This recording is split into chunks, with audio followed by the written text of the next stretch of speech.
Question मैं थोड़ा सा ब्रीफ कर दूं। यहाँ पर दो केस बनेंगे। एक तो तब जब आप अर्थ में हो और दूसरा तब जब आप मार्स में हो। अर्थ में आप जो सबमरीन लिए हो that is S1 and on the मार इट इज S2। सबमरीन जो अर्थ में है वो 200 मीटर की डेप्थ पे पार्क की गई है और जो मार्स में है वो कितनी डेप्थ पे पार्क की गई है यही हमें बताना है। गिवन है कि जो प्रेशर आएगा due to column of the water ये दोनों ही केस में सेम है। थोड़ा अगर डायग्राम की नीड है तो वो भी मैं बना के दिखा दूं। हालांकि बहुत ज़्यादा नीड नहीं है बट फिर भी थोड़ा बहुत डायग्राम में एक्सप्लेन कर देता हूँ।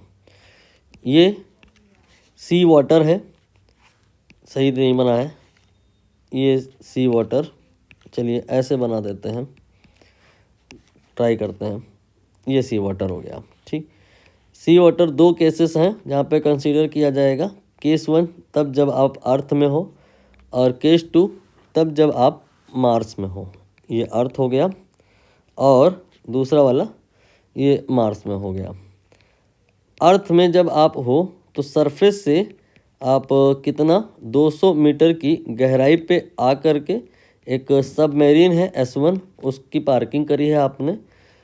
और जब आप मार्स में हो तो आपने जो गहराई रखी है सपोज H के बराबर और दूसरी कोई सबमरीन है S2 उसको पार्क किया है आपने। गिवन ये है कि S1 पे और S2 पे दोनों पे प्रेशर इक्वल आ रहा है तो यहाँ पर ये वाली हाइट कितनी होगी हमें बताना है, H निकालना है। ठीक है, अंतर क्यों आएगा H में? भाई आप देखो P इक्वल टू क्या होता है, H रो G होता है। यहाँ पर इस पॉइंट और इस पॉइंट में जो तुलना करें P तो अकॉर्डिंग टू द क्वेश्चन दोनों में ही इक्वल है। डेंसिटी ऑफ सी वाटर जो यहाँ है वही यहाँ है, क्वेश्चन में दिया भी हुआ है। Sea water density on earth and Mars दोनों में सेम मान करके चलनी है। तो जो H है और जो G है ये दो लोग रह गए हैं। अगर G में यहाँ पे फ़र्क आया तो अकॉर्डिंगली H में भी चेंज आएगा। अब ऐसा होता है कि अर्थ और मार्स में ग्रेविटी अलग अलग होती है, G की वैल्यू अलग होती है, इसीलिए H की वैल्यू मार्स में अलग आएगी। आप चाहो तो अब इसे एक स्टेप आगे लिख सकते हो like P upon rho G that will be equal to H। P and rho इसे डिलीट कर दीजिए बिकॉज ये कांस्टेंट है दोनों ही केस में। एंड यहाँ से हम कह पाएंगे H will be directly proportional to 1 by G. From here what we can say, H on Mars that is HM let us suppose and H on Earth will be equal to G on Earth and divided by G on Mars. H on Mars ये हमें निकालना है।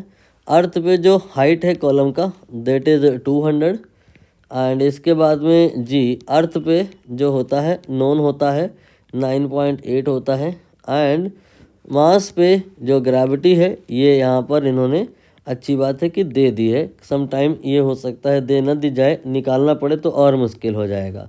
अब आप यहाँ पर simple calculation करोगे 98 divide by 37 हुआ है, ये कैंसिल किया मैंने, मल्टीप्लाइड बाई 200।